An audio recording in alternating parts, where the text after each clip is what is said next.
Ian, obviously all the talk, recently was all the reshuffling of the lineup and all the short notice and all that. But now that it's all settled in, it's fight week. I feel like a lot of people are dialing in on this fight. Is it feeling like a big moment and a big fight for you? Absolutely, yeah, 100%. I've said it, like, I'm doing stuff differently in this game. I'm undefeated, I'm 26 years of age, and I'm putting on a show every time I go out there. My striking skill set is unbelievable, and I feel like the more I compete, the more I fight, the more people are going to see just how good I am, and that's something that excites me. This has not been a tense build-up, right? I mean, you've been quite kind of reserved. Was that by design, or was it just the way you were feeling at the time? No, it was absolutely a conscious decision. I wanted to really strip back all of the kind of rushing feeling, and really be present in the day, really be present with my family, my friends, my team. I played a lot of golf this time to just really take myself out of the hard work of training and that mental grind, because for me, if I want to be a champion, live that championship lifestyle. And that championship lifestyle isn't just grind. It's enjoy every day. It's enjoy the people you live with. It's enjoy the people you train and travel the world with. And I feel like I'm a better human when I have time to myself to be present, away from social media, go play some golf that I love and adore. And then I come back and I hit the ground running Monday morning, and I go away again on Friday night. I play some more golf because that makes me happy. And a happy me is a dangerous me. Can you talk about the inspiration of the T-shirt? Is it worried about, putting out some bad karma, or is it manifesting things? Have you seen every bit of merch I've ever released before any fight? It's always, I've won this fight, we're thinking about the next one. Look, it's the tally T, it's 15-0. This is meant to be me and Conor representing Ireland on the biggest stage. This is what I'm doing. I am representing my country on the biggest platform that I can possibly do it on. And I've already taken out MVP in my mind. I know how good I am. I know how elite I am. And it's just got time for me to go out there Saturday night and prove it. I wouldn't say the MVP was here earlier talking trash, but he wasn't the most respectful about you as a person. Cool. Are you expecting antics, press conference, face-offs? Are you expecting things to get a little tense? No.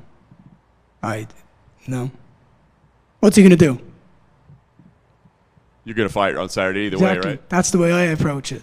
Regardless of what he says, regardless of what he does, Saturday night we get locked into an octagon together. So for me, like I said, being present, enjoying the moment, enjoying the fans at ceremonial weigh-ins, enjoying the fans at the press conference, and that energy that you can soak up and then use to go out there and reach a different level on Saturday night, that's what I'm here for. I'm here to put on a show.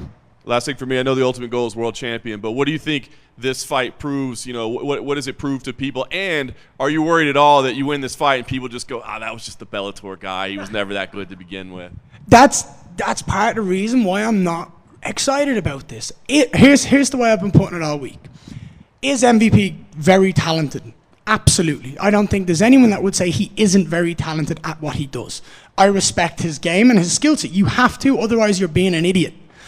Do I think I'm better than him? 100 million%. Like, I know I am. My intelligence, my IQ, everything that I do, I just know I'm better than him. But he's had one win in the UFC. He's ranked 13 in the world. He hasn't dominated in the UFC for so long. He has been built up by Bellator against people he was meant to beat. And he went out and beat them. He put on shows against people he was supposed to put on shows. That was a great business decision from him and Bellator to build his brand. But he's here now, and he's fighting someone 11 years younger. He's fighting someone who's faster, far more talent than he has ever been or ever will be. And I'm telling you, on Saturday night, the world is going to see just how fucking good I am. Ian, going off that, kind of the Bellator side, he had said in here too that if this fight happened in Bellator, everyone would be saying he's fighting a can. Mate, let's be real about that. He's fighting. If this was in Bellator, he'd be fighting a can. How so? Let's engage that. How so? He didn't really elaborate. I mean, I'm sure he... What he's trying to do is talk out of his fucking arse and make it that he's more elite than me. 7 wins in the UFC, 14-0 undefeated. I've beaten 3 ranked opponents. I am on my way to be a world champion. There's a reason why everyone's talking about me being one of the best prospects this sport's ever seen. MVP is coming to the UFC to try and legitimize his career at Bellator. I'm going to end that on Saturday night.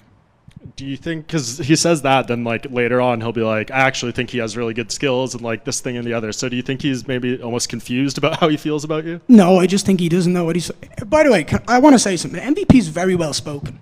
He's very well spoken. He is very well media trained. But I think he just doesn't know how good I am and then links everything. Because every person, when they say they fight me, I've told you this time and time again, he says, I'm not the level of the opponent I've faced before. He's going to knock me out. He's going to show me that he's going to take me to deep water. Everyone that's fought MVP is like, he's just a Bellator tick. He's just this. He's just that. The truth is you have to respect his skill set. I can respect him, but be so much better than him and prove that on Saturday night. And at the end of the day, we're getting locked in a cage together. I'm going to prove it myself. So whatever he has to say, whatever I have to say, means fuck all. Saturday night and get my hand raised, and that's my job done. Yeah, I guess kind of last thing that he referenced, he went on a little rant saying that you're a fake Conor McGregor. I'm sure you've heard that one before. Is that something you just feel that you're going to deal with for the entirety of your career? People are going to try to use that almost against you as a negative thing? Let me word this right. Anyone saying that I am trying to be like Conor McGregor or I am trying to do something to be like Conor, I take that as a compliment. He's the greatest star the sport's ever seen. So if you're comparing me to him, it means I'm doing something right. Now, people are saying I want to be like him. I'm not trying to be like him in any way, shape, or form. Have I been inspired by him? Absolutely. How many people talked about Kobe Bryant trying to be like Michael Jordan? Kobe Bryant went out and made a legacy of his own. Kobe Bryant went out and made a legacy of his own in his own way, but having similar traits and styles to Jordan. I'm born and bred from Dublin, Ireland. Conor is born and bred from Dublin, Ireland. He talks the walk, he walks the walk and backs it up. I am the exact same. Conor has done everything he said he's going to do in his career. I have yet to prove what I have done and what I need to do. That's my job. So my job is to continue what I'm doing on my journey to destiny, on the goal that I have been set, the destiny that has been written for me. It's my goal to do it my way. And at the end of it, people are just going to say, wow, this kid was special and he did it his own way. And that's the only way I look at it. Ian, over here. When you first broke into the UFC, obviously you were pretty vocal that you wanted to be on the Conor's return card, like wherever it was. You also wanted Colby. You were pretty vocal about that, and now Conor is not fighting and you're not getting Colby. Would you have chosen to fight on this card against MVP if, Conor had pulled out like maybe far earlier, or was this date the date you wanted?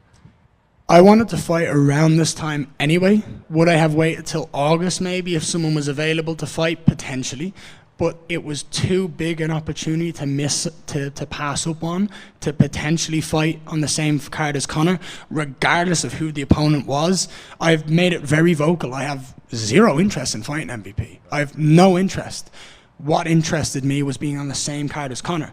Now, I have to say, I am grateful that MVP took the opportunity to take this fight. I am grateful he said yes. I am grateful he's going to show up and he is going to bring it. But I was grateful because it was meant to be on a Conor card. Now, I'm going out here to steal this show. I'm going out here to show the world just how good I am. If Conor's not here, there's every reason that I can be the biggest name on this card after this fight's done. Have you heard from a lot of Irish fans that maybe didn't return their ticket and still flew out to watch Conor, but they're sticking around for you? Listen, if the Irish say they're going to do something, they're going to go do it. So anyone that's booked their flights, do you think an Irishman's going, fuck it, I'll cancel my flight to Vegas, I won't go on a bender, I'll just cancel my shit and I'll stay at home? No fucking way. Every single person that bought tickets, that bought flights, they're all coming. They ain't turning away a weekend for a bender. So look, I am telling you, having me and Conor on a card would have been amazing. 2 horses in a race is always unbelievable, especially when one of them is Conor McGregor. I'm still here. I am still fighting. And I am flying the flag for my country and representing them on the biggest stage the world has ever seen. I am going to show up and show out on Saturday night and the world's going to be left speechless. You've also obviously been doing your past few camps at Shoot to Boxing down in Brazil. They're obviously historically known for these wild, brawls like Vanderlei, Shogun, and everything. MVP doesn't really present that type of fight. I don't fuck with that either. I'm too pretty. I ain't getting hit that much, dude. I was pissed that Jeff Neal hit me a left hand and busted and blew up my lip. I was pissed. I was like, fuck, I look ugly in that. For me, I've said this, I've spoke to the guys. The Brazilians have a different aggressive energy. And when you look at Shogun, you look at Vanderlei, you look at all of the guys that came. There was one outlier, and it was Anderson Silva. There was one. Everyone else was almost exactly the same. Do you know what I mean? They all came out, they were going to run at you, not stop, and they all had phenomenal strike and phenomenal jiu-jitsu. I have traveled the world and learned from some of the best coaches and teammates and fighters on the planet. I am a sponge. I am basing myself out of my home now and shoot the box, but I will continue to travel the world because I believe I can evolve and grow and change this game from an athlete point of view by learning and having this knowledge. So I will take from shoot the box what I believe is elite and high and the best for me to add to my game, but I will not copy any one style on the planet. I will mold it and I will make it my own and I will become elite, and that's why I'll be one of the greatest to ever live. What's it like sparring down there? Okay, now I tell you what, dude, there's a guy fighting on Contender Series on August 22nd or 26th. His name is Marco Tulliu. When I tell you he is one of the most frightening guys to stand across from, it's like I've head kicked him clean in the head and he ends up closer to me after the head kick. I don't know how it's possible.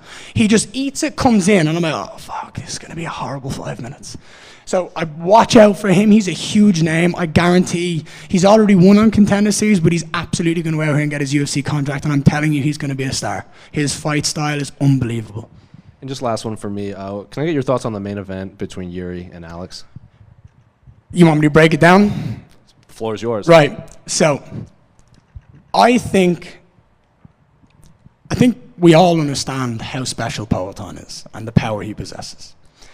When you have that power, fights are just easy because you hit someone and they're out.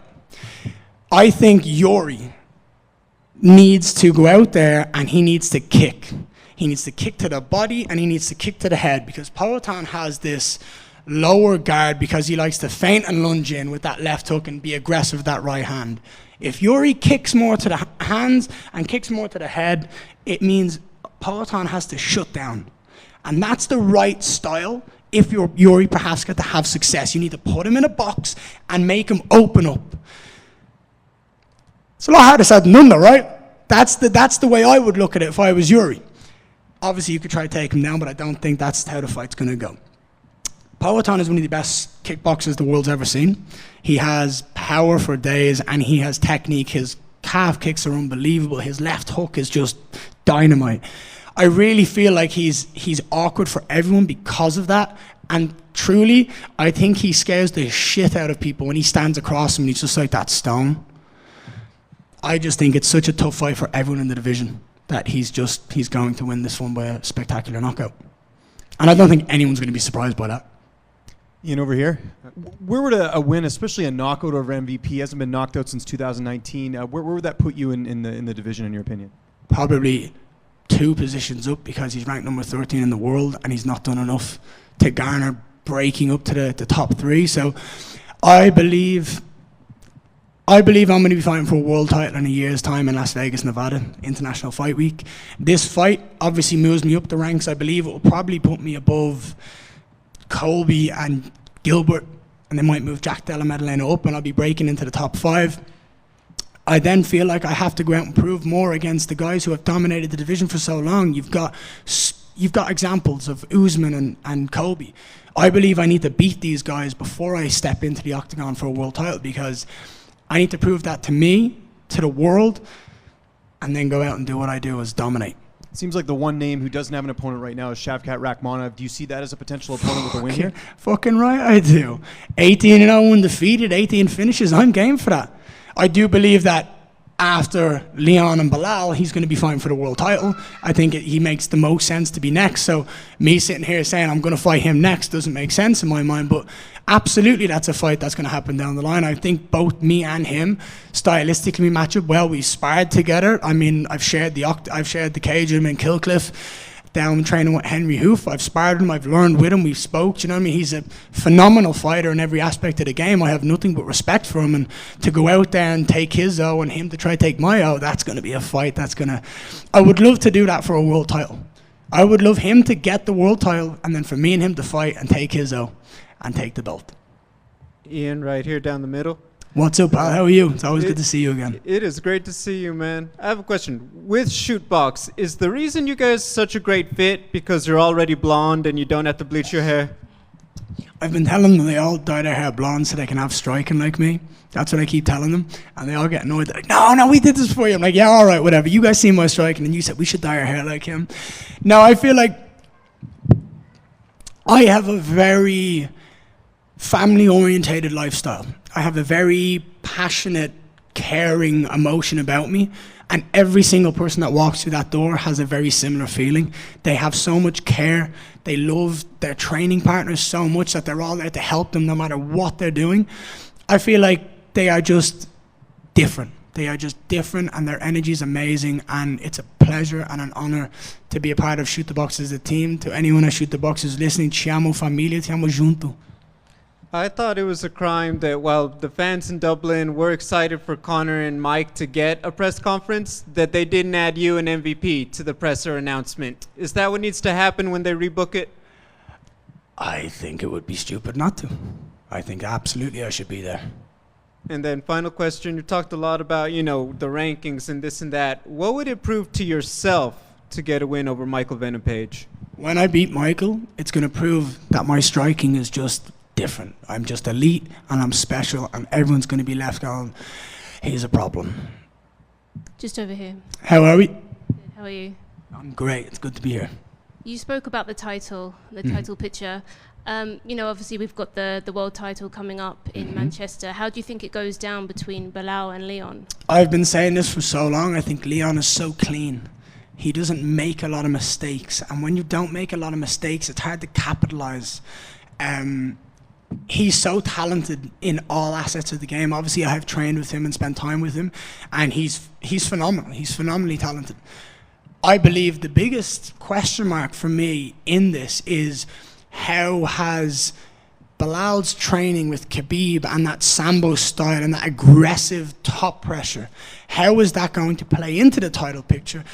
If he gets him down, can he dominate and have that beautiful onslaught of aggression that we've seen from the people like Khabib and Islam and Umar and Usman that they have, because it's sensational. So for me, I think it's going to be a Leon Edwards 25 minute decision. I think he's going to dominate and just try calculatedly decipher and decode Bilal's game. It's up to Bilal to bring the dog out. And in terms of your fight with MVP, he has a very unique style. So how do you prepare for someone like him? If you try to prepare for anyone else on the planet, you are going to fail, because you're going to spend so much time focusing on someone else's game. You are going to lose out on growth. Obviously, I assess and stylistically go, this and this and this will make sense to add to my game. But focusing on myself to become the best athlete I can be and the best fighter I can be is always plan A.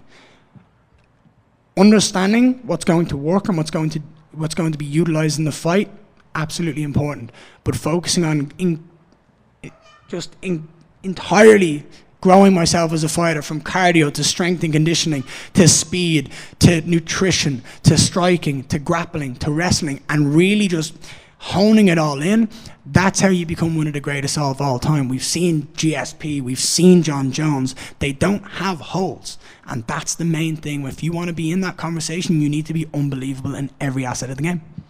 And talking about holes and his game, his style, how would you break down his style? Because he has his hands down a lot. What kind of openings do you see? The hands down is so that you don't see the shots coming. A lot of people don't have a very good peripheral vision, especially when we're all doing this nowadays. We're all sitting here looking at our phones and swiping. It's hard to see so far. Another reason why when I go play golf, I don't have my phone. I'm looking so far, I can see a ball 350 yards away. I'm like, there it is. It's practicing. It's using your eyes. It's using the muscles that you see. It's everything. And for me, my eyes and my intelligence are the biggest thing that I have. My fight IQ is unmatched, I believe. And again, I have to prove that. So for me, I'll go in there and I'll just go off the cuff, see what happens, see what shots are there, and take advantage of them. And when you look at the fight in your mind, how do you see it playing out? I think he's going to be very patient and cautious. I use the example of MVP versus Douglas Lima, where in this where he went out, and in the first 2.5 minutes, it was a lot of feinting, a lot of moving, a lot of trying to get Douglas to open up or throw and respond. He only threw 2 shots. And I think he's going to respect me, and I think he's going to understand how talented I am, and he is going to come out with a similar style to that. And if he doesn't, I'm going to finish him even faster. Thank you. Yeah. Ian, just 2 quick ones. Just 2 quick ones. How was that town out in Brazil?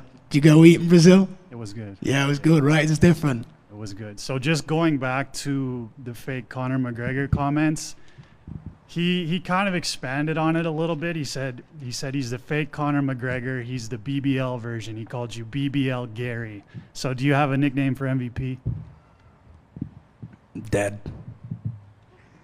Simple enough. And Kevin Holland actually spoke about his fight with him. And he said they talked afterward after the fight was over. And at his last fight, he was asked about it. He said, "What did you say to him?" He said, "Did he tell you guys?" No. He said he was kind of greasy, right?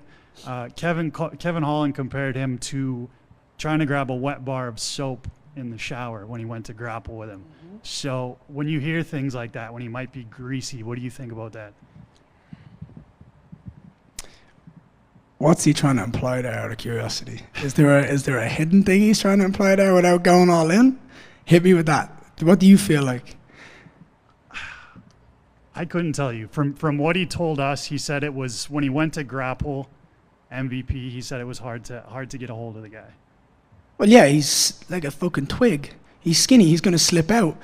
Do you know what I mean? I don't know if he shaves his legs and stuff or he shaves his arms, but that makes it hard. Have you ever tried to grab a fish? It just slides out of your hand. When you get sweaty, that's why we see so many people shoot for takedowns early, because people are dry.